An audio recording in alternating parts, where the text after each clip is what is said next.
Somewhere beneath the frozen surface, voices still call, faint, fragile, as if the lake is remembering what it wants to forget.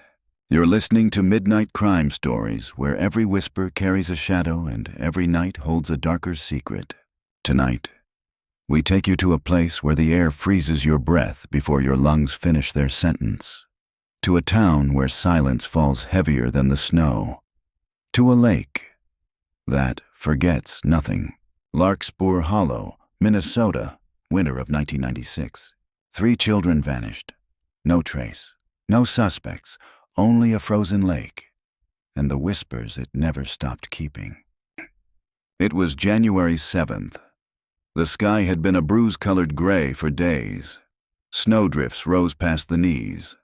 The trees stood like mourners in black coats, and the Lake Mirror Lake, as locals called it, had frozen so perfectly smooth you could see your reflection blink back at you, if you dared to look. Emma Langley, age 9, Jacob Morin, age 8, Lily Morin, age 6. They were neighbors, classmates, and inseparable friends. They always played near the lake. It was their magic place, as Lily once called it. On that particular afternoon, they left their sleds just behind the Langley house. Told their parents they'd be back before dinner. They never returned.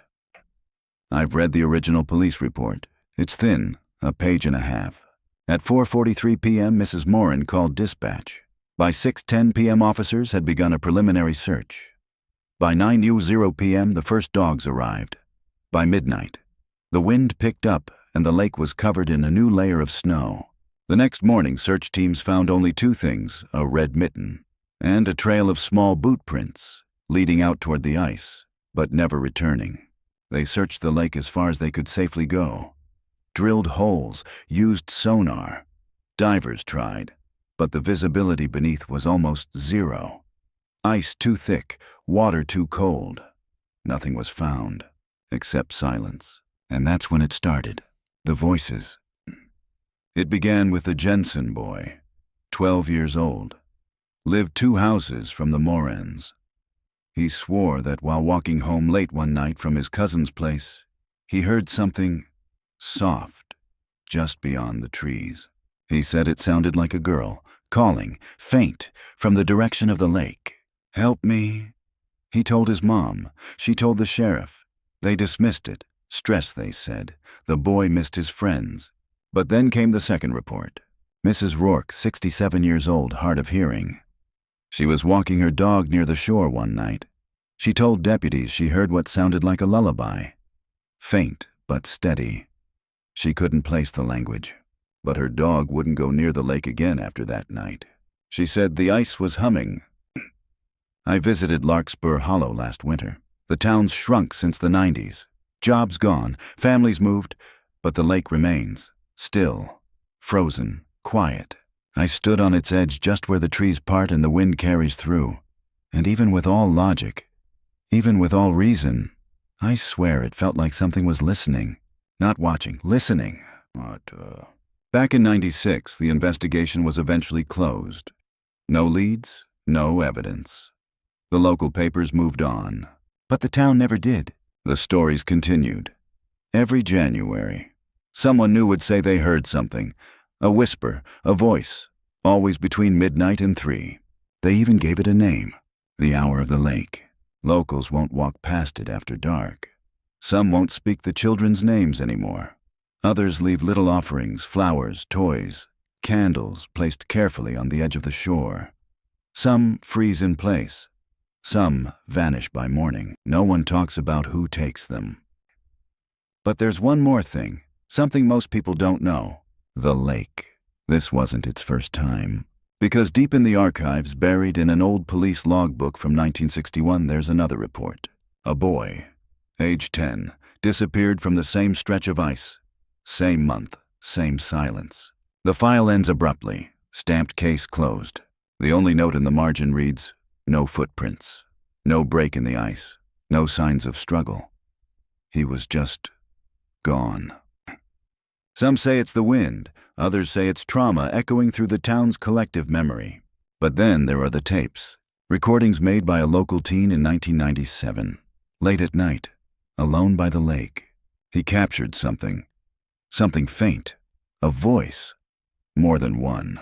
And what they said, well, we'll get to that in the next chapter. For now, as the snow begins to fall softly again, as your room darkens just a little more, ask yourself, if a lake remembers every life it takes, what happens when it decides to speak back?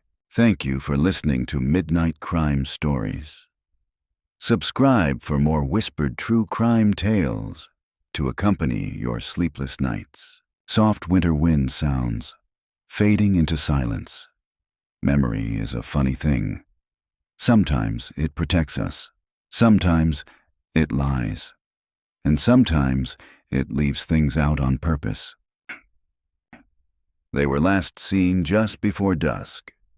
A Tuesday, January 7th, 1996. The kind of evening where the sun bleeds across the snow in soft oranges and pinks. But the beauty was deceptive, because the cold that night was sharp enough to bite through wool. Emma Langley had just finished her homework early. Jacob and Lily Morin were at her house as usual. Their parents trusted the arrangement. Emma's backyard led directly to the woods, and beyond the woods was the lake. It was their secret shortcut, and their secret playground.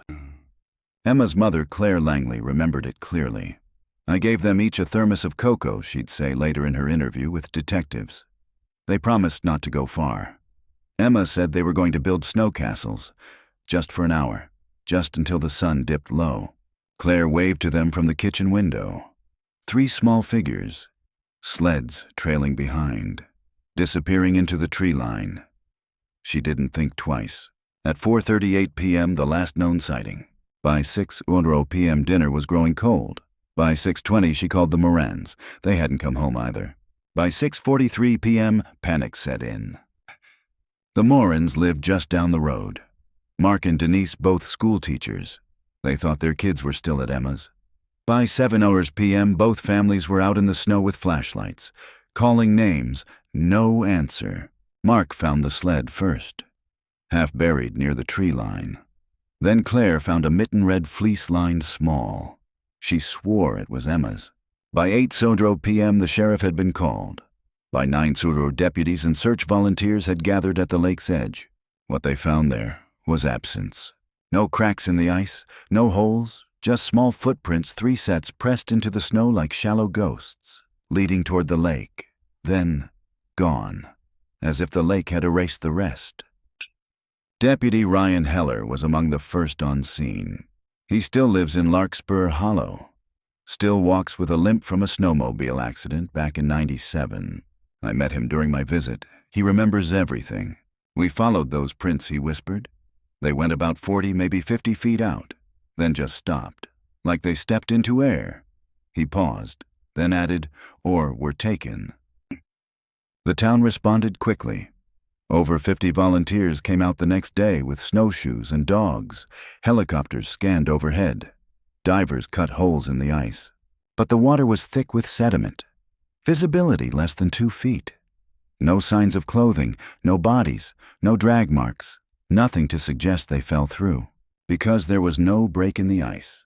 None. It was as if the children had simply vanished into clean, untouched snow. The press picked up the story by the week's end. Headlines ran across the Midwest: 3 children missing in Minnesota ice mystery. CNN called it a chilling enigma. The town hated the attention, and it didn't last long, just like the search. 2 weeks in with no progress, the case began to cool. But something else began to stir. It started with little things, unexplainable soft things. A teacher at the elementary school, Mrs. Halverson, said she found Emma's name written on the chalkboard one morning, even though no one had been in the classroom. The handwriting was childish, slanted. Just one word. Still here. The janitor said it gave him chills he couldn't explain. Wiped it away only for it to reappear the next day. He quit 2 weeks later. Then came the Morin family's dog, Max. Gentle black lab.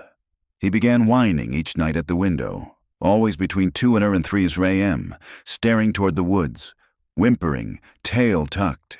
One night, Mark opened the back door to let Max out. The dog bolted to the lake, but stopped short. He stood at the ice's edge, staring into the darkness, and howled. Long, low, hollow. Mark said the sound made him feel like something ancient was cracking inside him. 2 weeks after the disappearance, a town hall meeting was held. People were scared, angry, confused. Some blamed the parents. Some suspected abduction. Others whispered older things. Stories passed down by grandparents about the lake.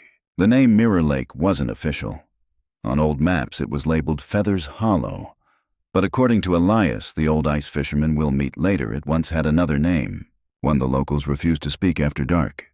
He said the name meant the place where voices rest. And he didn't say it like a metaphor. He said it like a warning. By March, the lake began to thaw. The first ice cracked. Divers returned one final time, hoping that meltwater might reveal something. But all it revealed was more questions.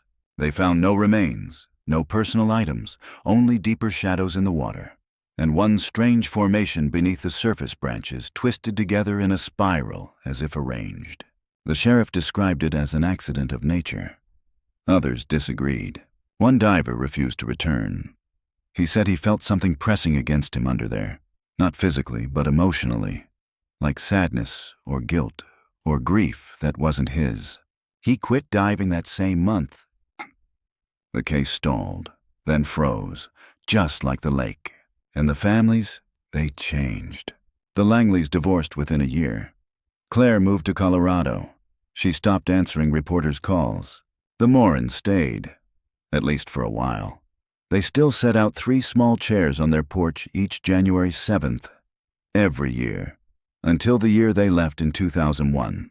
They never gave interviews again. But those who stayed behind in Larkspur Hollow, they remember. They remember the children, the sled, the red mitten, and they remember something else too, the quiet that followed. The kind of quiet that presses against your ribs, that wraps itself around your spine, the kind of quiet that doesn't feel empty, but full, like something's still there, just beneath the surface, waiting, listening. In part 3, we'll return to the lake, and to the sounds that began creeping into the town's nights. Echoes, whispers, recordings that authorities dismissed but which locals feared. We'll hear from the teen who captured them, and from the sound engineer who tried to explain them. Spoiler, he couldn't. But you'll get to listen for yourself. Thank you for listening to Midnight Crime Stories. Subscribe for more whispered true crime tales to accompany your sleepless nights. Soft, hollow ice crack ambience fades in like distant pressure building beneath the surface. There's a difference between silence and stillness. One means absence. The other means waiting. Winter returned the next year like it always did. Brutal, heavy, and indifferent. But Larkspur Hollow didn't return to normal. Because some things stay. Even when nothing's there to see, even when the evidence is gone, even when people stop talking. The lake remained, frozen, still. And then it started to whisper. At first, it was only local rumors. A teacher said she heard her name faintly called as she scraped ice from her windshield before dawn. A gas station clerk claimed the radio in his shop would occasionally tune out and repeat a phrase. Where did they go? No one connected the dots. Not out loud, but everyone felt something. The unease wasn't loud. It crept, like black mold under fresh paint. Until one night in February 1997, a high school junior named Nolan Price decided to go down to the lake with a cassette recorder. He wanted to prove it was all just a story, a shared ghost, mass paranoia. He was wrong. Nolan was 17, smart, a bit of a loner. The kind of kid who wrote horror movie scripts no one ever read. He brought his old handheld recorder and set it down on the bench nearest the shoreline. Snow fell softly that night. The lake was perfectly still, the kind of cold that makes your eyelashes freeze. He pressed record and waited. He stayed for nearly 40 minutes. He heard nothing. Nothing unusual anyway. But when he got home, when he played the tape back, he stopped breathing around the 18-minute mark. I've heard the tape. I had to pull some strings to find a digitized copy through an old paranormal archive. The audio quality is grainy. You can hear the hiss of wind, the occasional rustle of snow. But then, it shifts. There's a faint sound, almost imperceptible at first. A voice. High-pitched, childlike, right near the mic. It whispers please. Then 6 seconds of silence. And again we're cold. There's a soft scraping sound after that, like ice shifting under weight. Then another voice, lower this time. Male. It simply says, he's here. And the tape cuts out. Nolan never shared the tape with his teachers. He played it for 3 friends. They all confirmed what they heard. One of them, his best friend Caleb, refused to speak to him again after that. The other 2 began having sleep issues. Nightmares. Each described dreams where they were underwater, but still breathing, looking up through the ice, unable to move. Something was watching them from above. Nolan tried to clean the tape. He bought editing software. He consulted a local sound engineer, a man named Alex Kravitz, who worked part-time restoring damaged audio. Alex analyzed it. Multiple times. He said the voices had no identifiable wave patterns, not typical human ones, no artifacts of audio splicing. In his official summary, he wrote, "If this was staged, it was done using techniques I've never seen before. The voices don't match the ambient echo of the recorder's environment. It's like they were recorded inside the mic." He paused in the interview, then added something he never put on paper. He said, "One of the voices whispered my name, but my name was never on the tape." The original cassette vanished sometime in 1998. Nolan said it was stolen. He believed it was taken by someone who didn't want others to hear it. He refused to say who. He stopped talking about the case altogether after graduation, moved south, changed his phone number, hasn't returned to Larkspur Hollow since. But the audio, it's still out there. Fragments shared in corners of the internet, whispered about in message boards and late-night chat rooms. You may even find it yourself. But a warning, most people who do don't listen to the whole thing. Meanwhile, back in town, the police grew defensive. They dismissed the recordings, called them a prank, said the public had overactive imaginations, even as more people came forward. A woman walking her dog past the lake claimed she heard children giggling but saw no one. 2 ice fishermen reported hearing singing from under the surface. One of them stopped fishing completely, said he wouldn't even drive past the lake anymore, said it felt like something down there knew my name. Then came the winter of 1998, and everything changed again. A snowstorm knocked out power for 3 days. Several homes evacuated temporarily due to frozen pipes. And in the middle of that storm, one family reported something chilling. The Richter family, newcomers to town, lived in a cabin just half a mile from the lake. They had 2 children, 10-year-old son Nathan and 7-year-old daughter Maisie. On the second night of the blackout, Nathan came into his parents' room. He looked pale. He said, "Maisie's outside. She's talking to a girl with no shoes." His father ran outside in the snow with a flashlight. He found Maisie standing near the edge of the lake, her coat unzipped, no hat, just staring out across the ice. When he scooped her up and asked what she was doing, she said, "She told me a secret, but I can't tell." Maisie never spoke of it again, but she started drawing strange shapes after that. Symbols no one recognized, always in 3s. 3 figures, standing on the ice, with something black beneath them, like a shadow trying to reach up. I spoke to a psychologist who reviewed the incident. Dr. Lena Hastings, specializing in childhood trauma. She reviewed the drawings. Her conclusion, "It doesn't look like trauma recall. It looks like obsession, repetition rooted in familiarity, not fear." She said something else too, something I've thought about ever since. Children sometimes see what adults can't, not because they imagine it, but because they don't know yet to look away. Oh. As the years passed, the sounds didn't stop.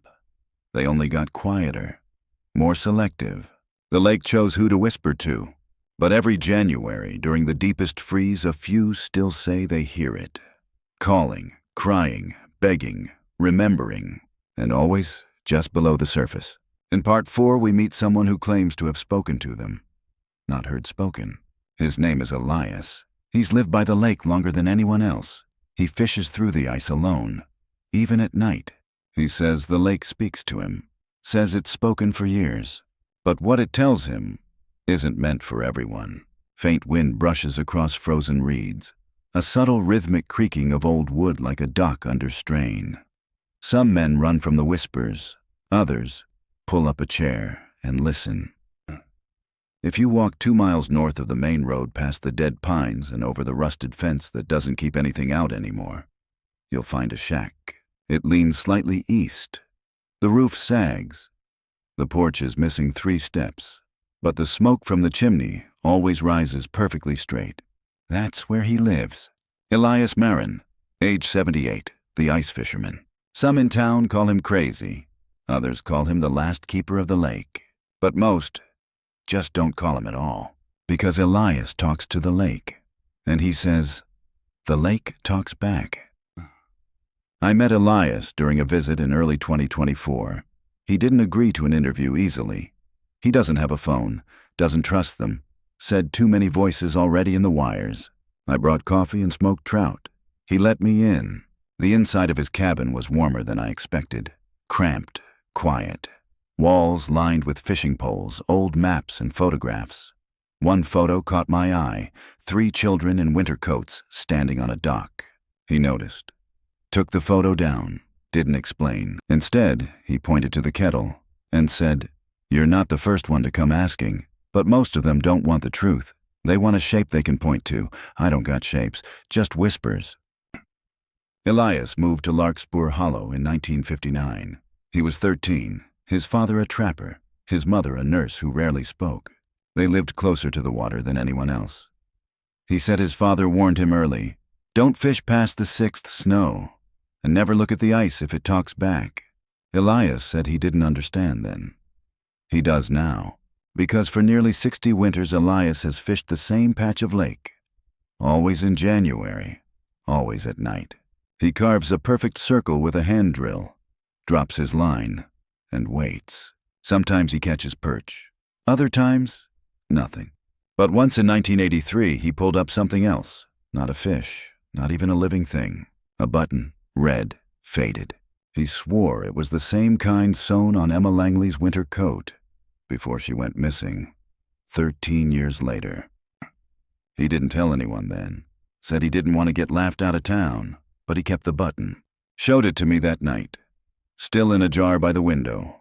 Beside it a child's shoelace frayed, and a black and white photo of the lake from 1961. The photo had a strange blur near the shoreline. Not dust, not damage. Just movement in a still image. Something there, something not.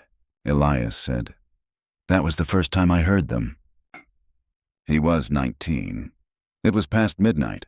A snowstorm had locked the town in for days. He'd gone to check his traps near the shoreline. And that's when he heard it? A girl's voice. Soft, gentle, not distressed, just curious. "Why are you still here?" it asked. He turned around. Saw no one, only the lake. Still, wide, frozen like glass. He ran home that night, didn't return to the ice for months, but the voice stayed. Sometimes outside his window. Sometimes in dreams. Sometimes from beneath the floorboards. He told no one, until the disappearances started again, until Emma, Jacob, Lily. Then he knew the lake had started over. "It wants memory," he told me. "Not lives. Lives are just the easiest thing to take. But memory. Memory is what feeds it." He said the lake is old. Older than the town. Older than the language we use to name it. It remembers every footprint, every tear, every scream it swallowed. It doesn't haunt you to hurt you. It whispers so you don't forget. He leaned forward then, looked me dead in the eye, voice low. Because forgetting, that's what makes it hungry. Elias said he hears the children every winter, always in threes. They don't scream, they whisper, talk to each other, sometimes laugh. But every year he says one of them goes quiet. First Jacob, then Emma, now only Lily remains. He says she sings, hums a tune he doesn't recognize. Over and over. A lullaby, maybe. He's written down the notes, drawn them in patterns. They match old symbols found by the waterline in 2002, etched into the ice too precise to be random. Authorities claimed they were marks made by ice skates, but they formed no paths, only circles and spirals, always in threes. I asked Elias if he ever responded, if he ever whispered back. He nodded, slowly, said once in 2011 he whispered into the hole in the ice, "What do you want, eerie?" And the voice replied, "Company." He didn't fish for the rest of that season. There's more. In 2017, the lake froze unusually late. Warm winds delayed the season, but Elias still went out. He said the ice was too thin, but he went anyway. That night he didn't come home. Locals searched, found his sled overturned, but no tracks, no hole, no broken ice.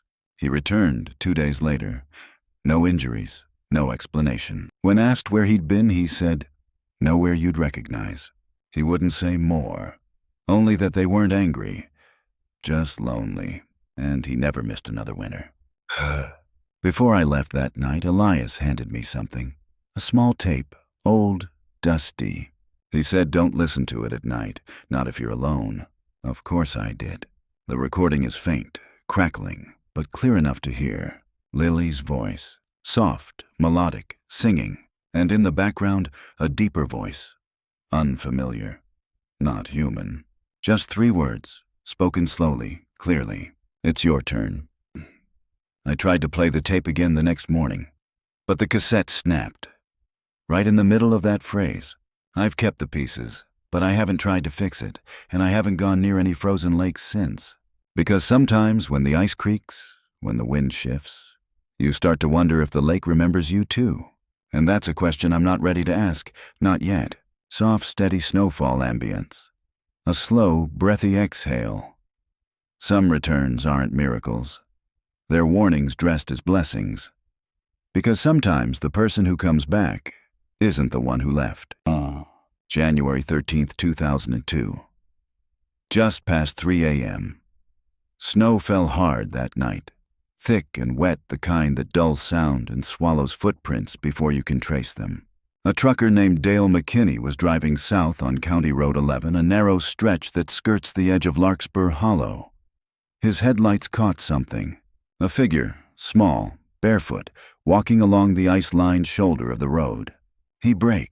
The girl didn't flinch, just kept walking. She wore a faded gray nightgown, her skin pale, her eyes vacant. She looked like she hadn't seen the sun in years. And when he rolled down his window to ask her name, she said it softly, "Lily." Then she looked at him and added, "I think I was lost." They took her to the hospital, Larkspur Regional. Her feet were blistered but not frostbitten. Her skin was cold to the touch, but her vitals were stable. She was malnourished but alive, and she hadn't aged a day. Lily Morin had disappeared in January 1996. She was 6 years old. Now it was 2002, 6 years later. But the girl in that bed, she still looked 6. DNA testing confirmed it. It was her, 100% match with Denise and Mark Morin, her parents. The nurses cried. Reporters camped outside the hospital. The town called it a miracle, a closure. But Elias Marin, the ice fisherman, called it something else. He came to the hospital that night. Didn't ask to see her. Just stood outside, watching the snow collect on the window. He whispered to a nurse. She came back too soon. Lily didn't say much the first few days. She was calm, polite, but her answers were short, hollow. When asked where she'd been, she always gave the same answer, "I don't remember." Except once, a therapist asked her if she remembered the lake. Lily went still. Her hands clenched the edge of the blanket, and she whispered, "Emma said not to tell." Mark and Denise took her home after a week. Their house had changed over the years. No more toys, no more small shoes by the door. They tried to adapt. They tried to love her like nothing had happened. But something had, and it was still with her. Oh! Neighbors said she didn't play, didn't laugh, didn't cry. She just watched. She'd sit by the window for hours, always facing the woods, always when the snow began to fall. Denise once found her sitting outside in the yard barefoot again, her feet red, but her face blank. When asked why she wasn't wearing shoes, Lily replied, "He doesn't like footprints." She spoke in riddles sometimes, sang songs no one taught her, old melodies, minor keys. One line repeated often, "Under ice, the clocks don't tick."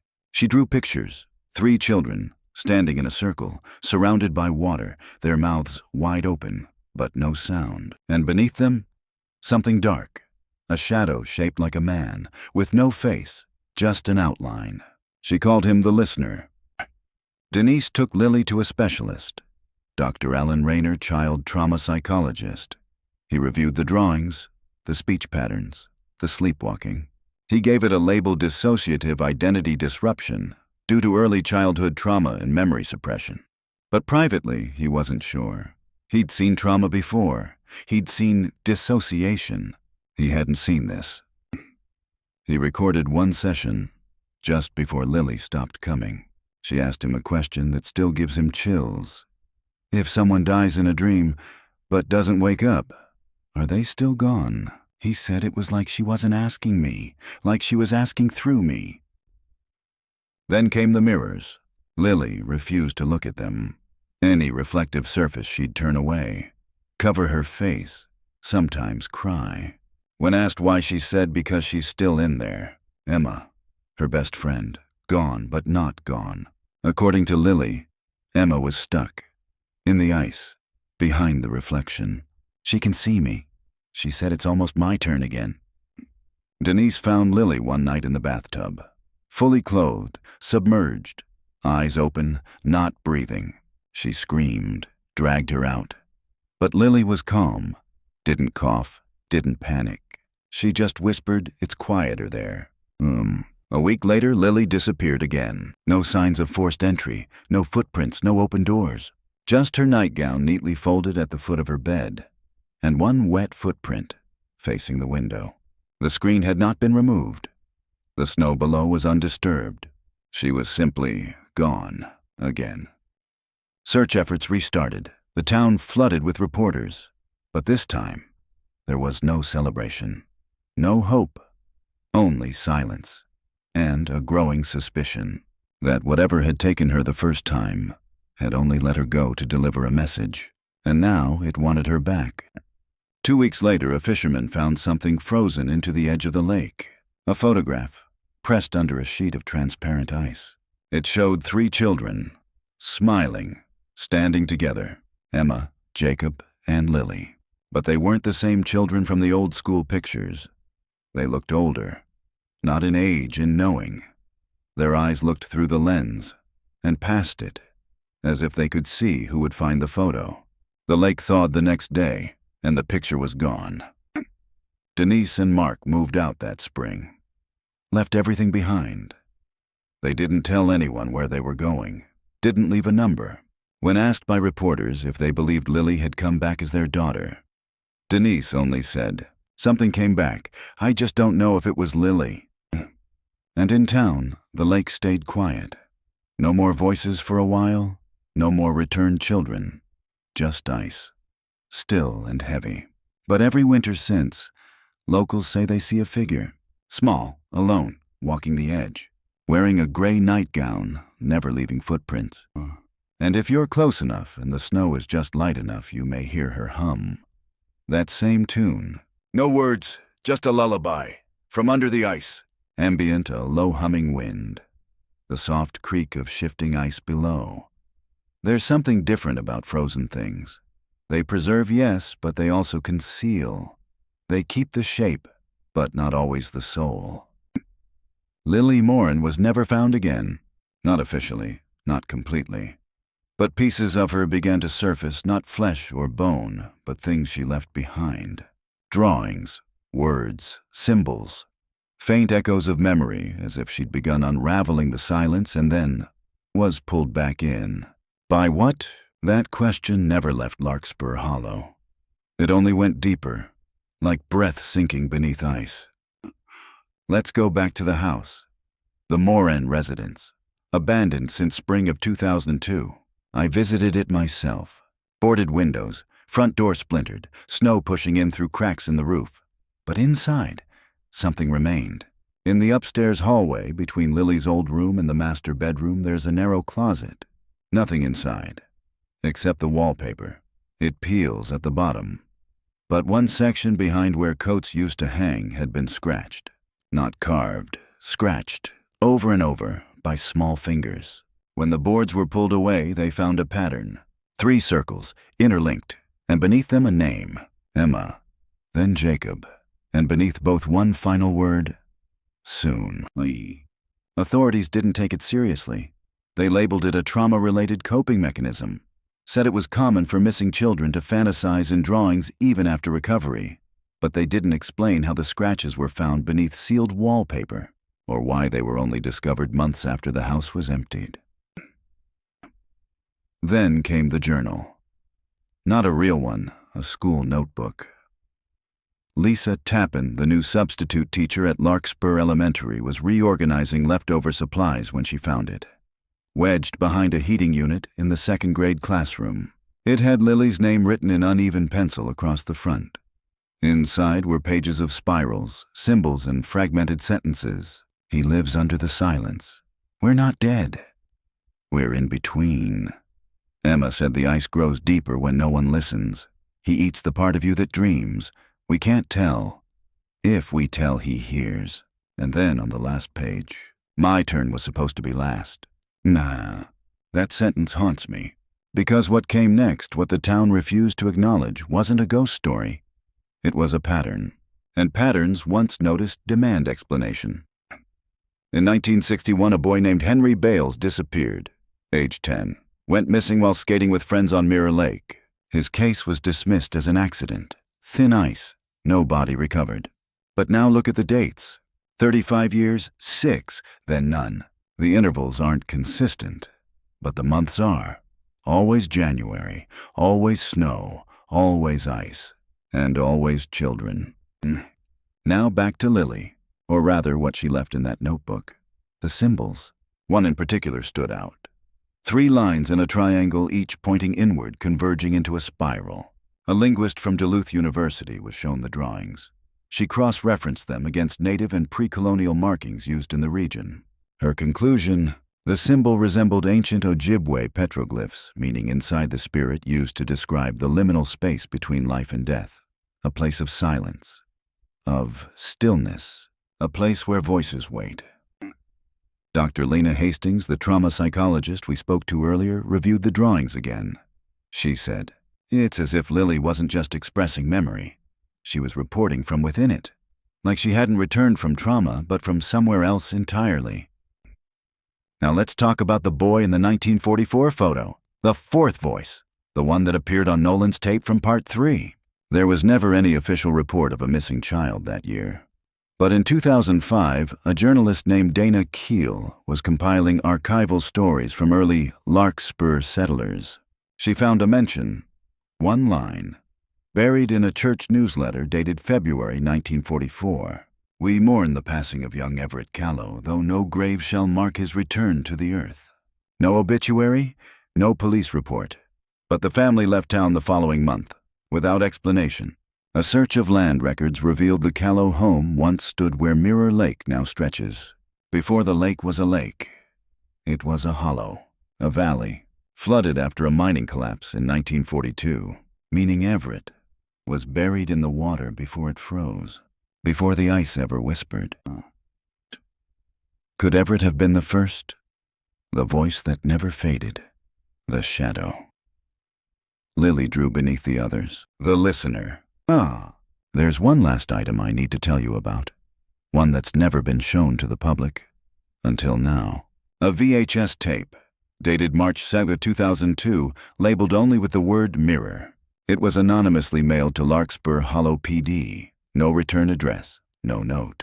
It shows static at first, then snow, then a wide unmoving shot of Mirror Lake. The sky's overcast. The wind pushes softly across the surface. No one is seen. No movement. Until the final 30 seconds. A figure appears, far out on the ice, small, barefoot, wearing a gray nightgown. She turns and stares into the camera. She doesn't move. Doesn't speak, but her lips, they move. One phrase. over and over, mouthed silently.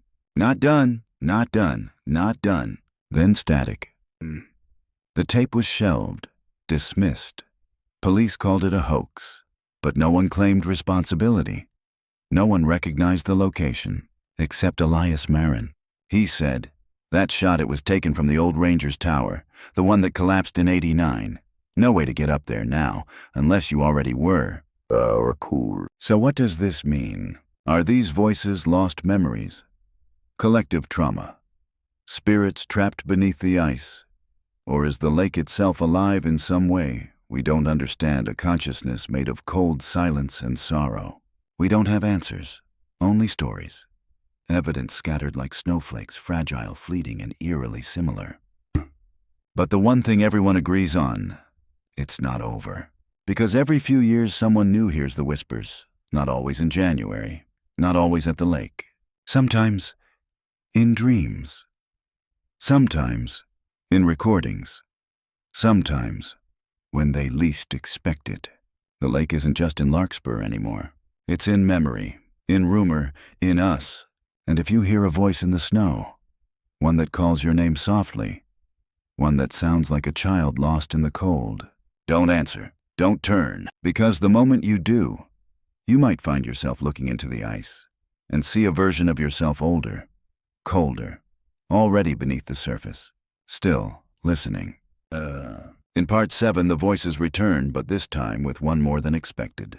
A fourth voice, a name not on the list, a child never reported missing, and a question that cracks the silence open. How many did the lake take that no one ever looked for? Thank you for listening to Midnight Crime Stories. Subscribe for more whispered true crime tales to accompany your sleepless nights. Ambient soft static like an old cassette being rewound. Then silence. Not quiet silence. Most people remember the 3, but the lake, it remembers 4. And the fourth voice. It never belonged to any child we knew. No. The first time they heard it, no one noticed. It was buried beneath the others, beneath the soft pleas and trembling lullabies. It whispered slower, colder, like ice dragging across glass. On Nolan's original 1997 tape, the one we told you about back in part 3, you can hear 3 voices clearly. Emma, Jacob, Lily. But when the tape was reanalyzed in 2010 using modern spectral filtering, another voice emerged. A fourth. Faint, lower, male, older than a child. And it says just one thing: they brought me to. Let's stop for a moment, because that sentence changes everything. If the lake held 3 missing children, who was the 4th? No one ever reported another disappearance in 1996. No name was listed. No school notified of an absent student. No flyer. No search. So either the voice is lying, or someone went missing that no one ever missed. And that's the part that chills. Let's go back to the audio, the enhanced version. I had a sound engineer from Chicago, Marcus Ellison, run the file through deep frequency isolation. His findings: the 4th voice has no ambient echo. The others bounce off the lake, the wind, the recorder casing. But this one, it's flat. Dead flat. No origin. He paused, then added, it's like it didn't come from around the mic. It came from within it, like memory itself had been recorded. So, who was the 4th? We began digging, not just into police records, but into school rosters, church logs, and property tax documents. And that's when we found something strange. The 1995-1996 enrollment list for Larkspur Elementary showed a total of 238 students, but the yearbook had 237 photos. One name was listed, but no picture. Micah Alder, age 9, grade 3. There was no homeroom assigned, no extracurriculars, no medical records, no student ID ever printed. It was as if he was enrolled, but never actually there. I called the school district, asked about Micah. They had no recollection, no parents listed, no address. But they did have one note in the margin of the file. A teacher had scribbled, quiet, always staring at the lake. Wore the same clothes every day. Faded red coat, gave me chills. That's it. No last recorded attendance, no withdrawal, no transfer. Micah Alder simply appeared, then vanished. Nah. In 2011, an anonymous envelope was left at the Larkspur Library's reference desk. Inside a single photo, black and white, grainy, 4 children, standing in snow, their faces blurred as if they moved during the exposure. But 3 of them matched known school photos of Emma, Jacob, and Lily. The 4th, red coat, eyes wide, arms stiff, staring directly at the camera. Not smiling, not sad, just staring, as if he knew. On the back of the photo, written in faint pencil, he heard them first. Elias Marin, the fisherman, confirmed it. He remembered Micah, vaguely. "He was the first kid I saw out there before the others vanished," he said. January. He stood on the ice by himself. Didn't move for a long time. I called out to him. He didn't turn around. Elias went down the next morning to check the spot. Found nothing but melted snow and a shoelace. Red, frayed, just like the one Lily later drew in her journal. So why wasn't Micah ever searched for why no missing person alert? No town outcry, because no one claimed him. No one reported him missing. No parents stepped forward. No foster care documentation. No birth certificate. He existed in records, but not in lives. As if the lake had taken someone it was never meant to, a child on the edge. Already forgotten. And maybe that's why his voice is different. Colder, calmer, less human. Because the lake didn't just consume him. It kept him. As a sentinel, or a guide, or something worse. In the following years, more whispers began mentioning a 4th. Emma's voice on later tapes says, "He stands behind." And don't look at him. Don't say his name. Lily once said to her therapist, "He came from nowhere. He walks between." And Jacob, on a tape recovered in 2008 from a broken voice recorder near the water's edge, says, "He's the one that stays when we fade." They never called him Micah. They never used his name. They only called him the one under. What does that mean? We don't know. But there are patterns. In every reported audio recording taken near Mirror Lake since 2003, his voice appears first. Always faint, always layered beneath wind. He doesn't call out. He doesn't plead. He waits. He reminds. And once, in a rare 2020 clip taken by paranormal investigators, he says something that none of the others ever did. "Do you remember who you left behind?" This changes the narrative. Maybe the lake doesn't just take, maybe it calls. Maybe those who hear it, children especially, are chosen because they're already on the edge, already drifting, invisible, unnoticed. Maybe it calls the ones no one looks for. Micah Alder might not have been the first, and he may not be the last, but he was the one who didn't scream, didn't cry, didn't beg to come back, because maybe he never wanted to. Maybe the lake was quieter than the world above. And for some, silence feels like home. Let me tell you what haunts me most. In 2022, a researcher tracing cold case files in the Minnesota region noticed a pattern.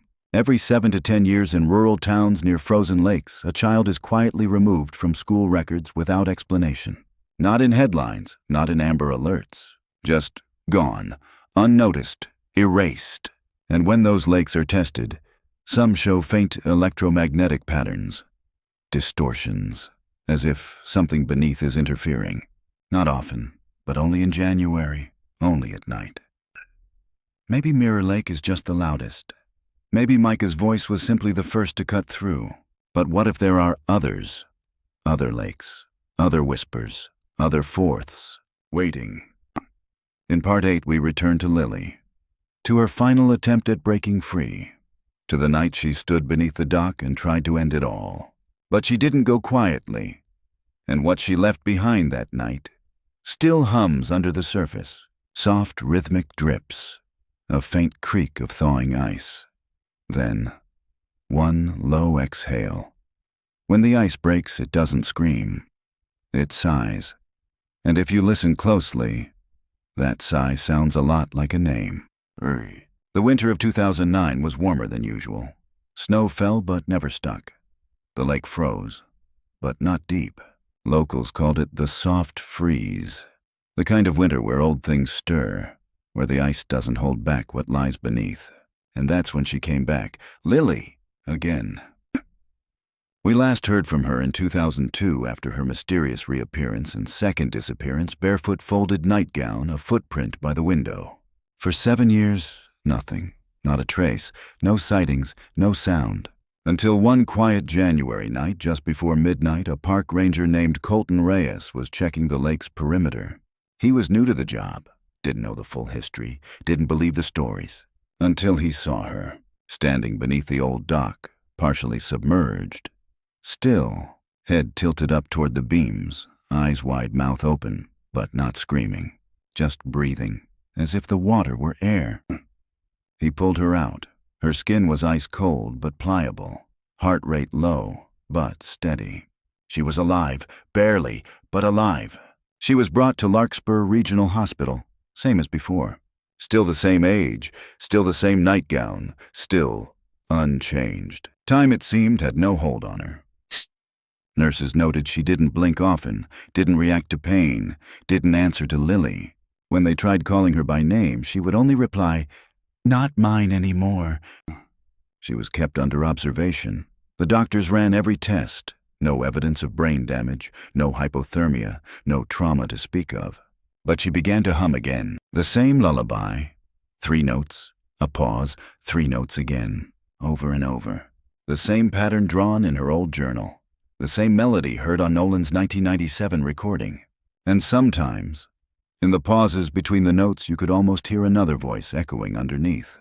Soon, 2 days into her stay, she requested paper, markers. She hadn't spoken for hours. The staff gave her what she wanted. She drew non-stop for 6 hours. No food, no sleep, no breaks. When she finally stopped, she handed the nurse a single sheet, a map of Mirror Lake. But not as it looked from above. No, this was from beneath. A cross-section, as if she'd seen it from below. It showed layers, not of ice, but of faces. Dozens. Some blurred, some with mouths wide open, some without eyes. At the bottom, deeper than anything else, a figure. Large, rooted, its arms stretching wide, its head bent forward, and in the center of its chest, 3 circles. Interlocked, just like the ones carved into the wallpaper of the Morin home. Beneath the drawing, in small perfect handwriting, "He only lets one leave at a time. I broke the turn." That night the hospital lost power, just for 13 minutes. When the lights came back, her bed was empty. Window locked, no alarms tripped, security footage lost due to the outage. And only one thing remained, a red shoelace, wet, looped in the shape of the spiral. 2 weeks later, the thaw began. Earlier than normal, the ice at Mirror Lake cracked, melted faster than expected. The surface pulled back, revealing parts of the lake bed unseen in years. And something else, a dock, long buried, submerged under decades of sediment and time, but now exposed, rotted planks, rusty nails, and at the end, 2 small skeletons. Tests confirmed them. Emma Langley, Jacob Morin. Still clothed, still curled against each other. No signs of injury, no trauma, just preserved. As if the lake had cradled them, kept them still, kept them close. They were buried together.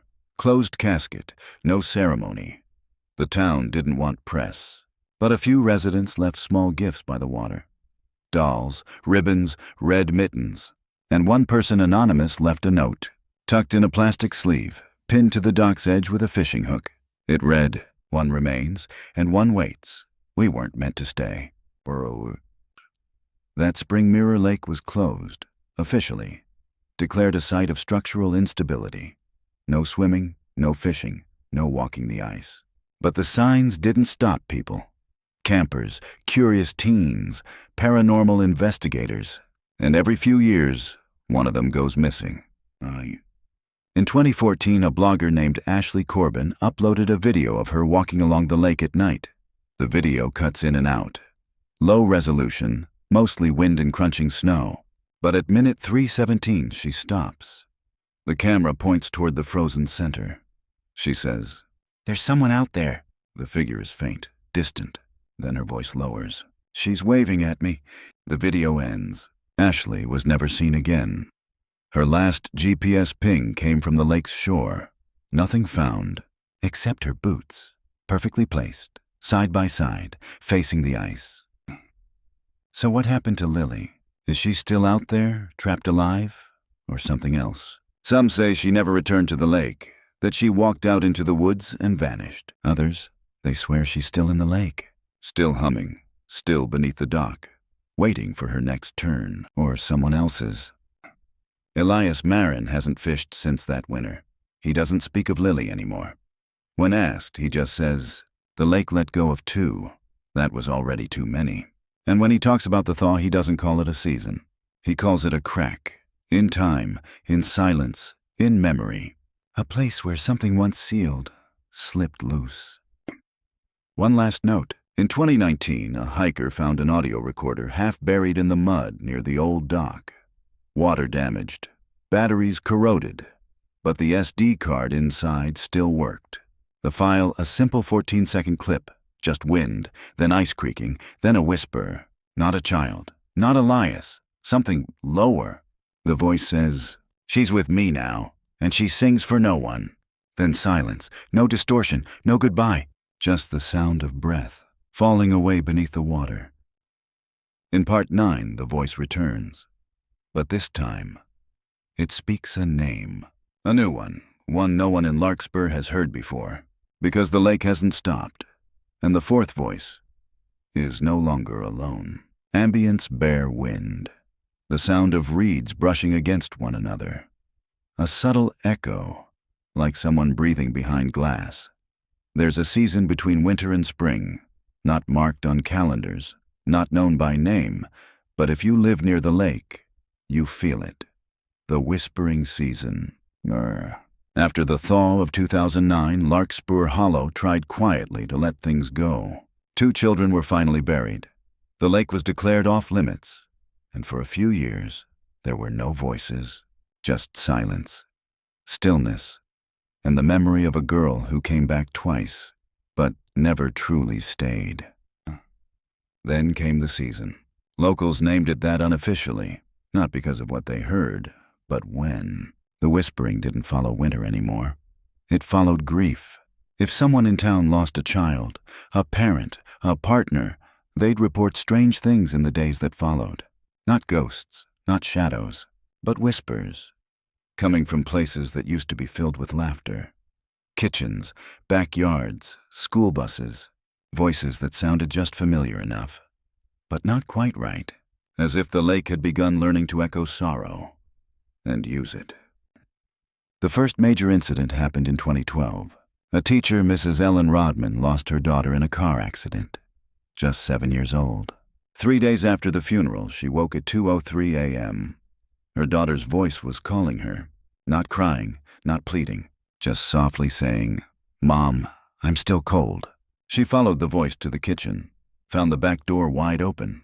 Snow blowing in, no footprints leading away, only inward. Ellen moved out within a week, left everything behind. Her statement to police included one more chilling line. She said she made a friend under the lake, a boy in a red coat. He told her how to whisper. The whispering season became its own kind of folklore. Not a time, but a condition, a pattern. Those grieving were vulnerable. As if the lake could smell grief the way wolves smell blood. And it didn't take bodies anymore. It took presence, emotion, and through it, it found new voices, new names. Names that had never touched its waters. In 2015, a podcaster named Theo Marsh visited Larkspur Hollow. He specialized in rural legends. Didn't believe most of them. He came with recording equipment, planned a short series, 1 episode. He left with 7 hours of tape. Only 1 segment was ever aired. Minute 12 through 17, recorded near the old Ranger's Tower ruins. You hear him laughing at first, joking about how it's too quiet for ghosts. Then silence, then his voice drops. He says, "Wait, there's someone behind the trees." Then wind, then a whisper, low, close to the mic. "Theo," a child's voice, soft, deliberate. Theo begins breathing heavier. You hear him turn. Then one final word, "Stay," and the tape ends. Ray. Theo's podcast was never updated again. He stopped replying to emails, deleted his Twitter account. His brother later stated, he came back from Larkspur, but something didn't. Like, he left a piece of himself up there. He wouldn't talk about it, just stared at mirrors. Said he didn't like what looked back. Let's go deeper. In 2017, 2 fishermen found something strange at the lake's edge. It was early spring. The water was low. They discovered part of an old canoe half rotted, and beneath it, a box. Metal, rusty, locked. Inside were dozens of scraps of paper, all with names. Children's names, some familiar, some never recorded in town history. One page had a phrase repeated over and over. I whisper so they don't forget me. At the bottom, Micah Alder, in shaky, childlike handwriting. This was the moment the town began to realize it wasn't just about the missing. It was about the forgotten. Children who slipped between records, wards of the state, unmarked graves, names lost in floods, fires, or family tragedies. And the lake, somehow, had found them. Or they had found the lake. Elias Marin had a name for it. He called it the season of listening. Said it wasn't about the cold, it was about the emptiness we carried. It's not winter that opens the door, he told me. It's the silence we build around what we've lost. The lake hears that silence, and it answers with its own. And then came the most disturbing event of all. In 2020, a 7-year-old girl named Cora Mallins vanished from her backyard. She lived 4 miles from Mirror Lake, nowhere near the water. Her mother said she had been playing with chalk on the back patio. Then silence. No screams, no struggle, no trace, except the word written in pink chalk on the concrete. Trade. Search teams combed the woods. Police issued a statewide alert.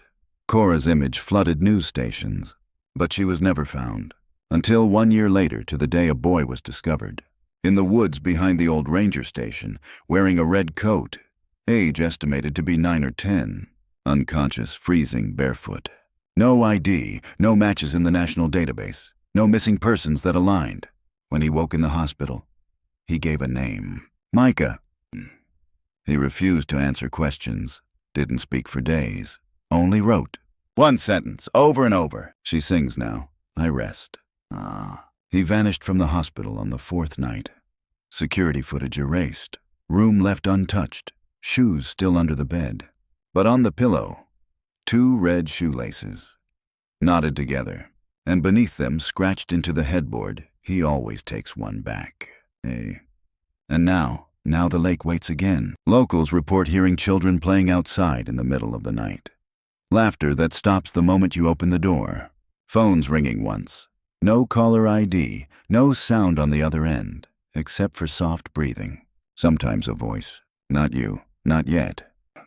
One woman swears her baby monitor recorded a lullaby. She doesn't have children. The whispering season isn't about ghosts. It's about patterns, and grief, and memory, and what fills the spaces we refuse to face. The lake is no longer just a place. It's a threshold, a wound, a voice that remembers, even when we try not to. And it waits, until we grieve, until we listen, until it's ready to speak again. Ambience distant wind layered with 4 faint, overlapping whispers just on the edge of hearing. Then silence. Some towns have stories. Larkspur Hollow. It has echoes. They don't fade. They follow. There was no warning, no storm, no visitor, just a file. Uploaded anonymously to a small internet forum for lost audio archives. Time-stamped 3:03 a.m., January 7th, 2023. It was titled simply, Mirror Sa Return Final.wave. Most skipped over it. One user downloaded it, and that's how the whispers reached the world again. The file was 2 minutes 34 seconds long. Mono channel, old compression, no metadata. It begins with silence. But not empty silence. The kind that listens back. Then at 0:12, the sound of ice cracking, and a girl humming. Lily's melody. Same 3 notes, same pause. Then another voice. Jacob, is it time? Then Emma, not yet. We still wait. At 1:05, a 4th voice cuts through Micah. Not a question, not a plea, just he's almost here. At 1:37, another voice enters. Unfamiliar, low, older, heavier. You forgot her. Then silence. And at 2:17, all four children speak at once, overlapping. We remember you. Followed by the soft sound of water rushing upward, as if the lake had exhaled. Then the recording ends. Sound engineers traced the waveform and determined something strange. The echo curves didn't behave naturally. In fact, one analyst said, it's like the voices were folding into each other, layered not in time, but in space. Me. This file spread, quietly, virally. Dark web forums debated its authenticity. Reddit threads dissected the syllables. YouTubers used it for sleep horror narrations. But one thing was consistent. Everyone who listened dreamed. Not of death, but of waiting. Standing on the edge of a frozen lake. Looking in, seeing children they'd never met. And behind them, a shape, just beneath the surface, watching. Reports came from far beyond Minnesota. A man in New Zealand, a woman in Germany, a boy in Brazil. Each claimed they heard voices whispering their name after listening to the file. Not hallucinations, not night terrors, just a name, just once and always, between 3:00 and 3:04 a.m. Back in Larkspur Hollow, something else happened. A student 10-year-old Abby Markham vanished for 3 hours during recess. Found sitting calmly beside the lake, shoes off, hands folded. When asked what happened, she said, I heard them. They said I wasn't alone, not anymore. She hadn't cried, wasn't cold, and on the back of her hand, drawn in marker, was a spiral. Not by her, not in her backpack, not washable ink. She didn't know where it came from, but she smiled when she looked at it. Later that month, her teacher found a drawing on her desk.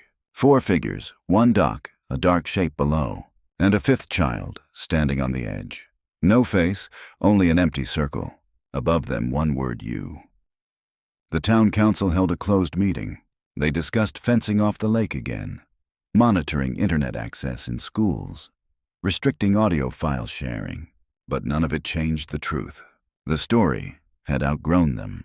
The lake wasn't just a place now. It was a memory engine, feeding on loss, grief, forgetfulness. And now, it was remembering us. I went back one last time. Late winter, March 2024.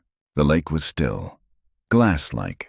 Snow melted in thin veils along the shore. No one else there. I brought headphones, played the audio file, sat at the edge, listened, and at 2:34 in the morning, I heard it. My name, whispered clearly, from under the ice. You left me. Oh. I stood, backed away, but the reflection on the surface didn't match mine anymore. It was younger, paler, eyes wide, mouth moving, saying something I couldn't hear, then smiling. Not kindly, not cruelly, just knowingly. I haven't returned since. But sometimes when the house is quiet, when I'm editing these episodes, I still hear a soft breath right before I hit export. A whisper saying, tell them, so they won't forget. Because that's what the lake wants. Not worship, not sacrifice. Memory. It wants to be remembered. Wants the names said, the stories retold, the footprints retraced. Because if it's forgotten again, if the ice is left unbroken, it will call. And next time it might not be a whisper. It might be a voice you love, or one you've lost, or one you haven't heard yet, but somehow recognize. Because the lake knows you, even now, even here, even through the static of your headphones. As your room grows colder, it knows, and it waits. Thank you for listening to Midnight Crime Stories.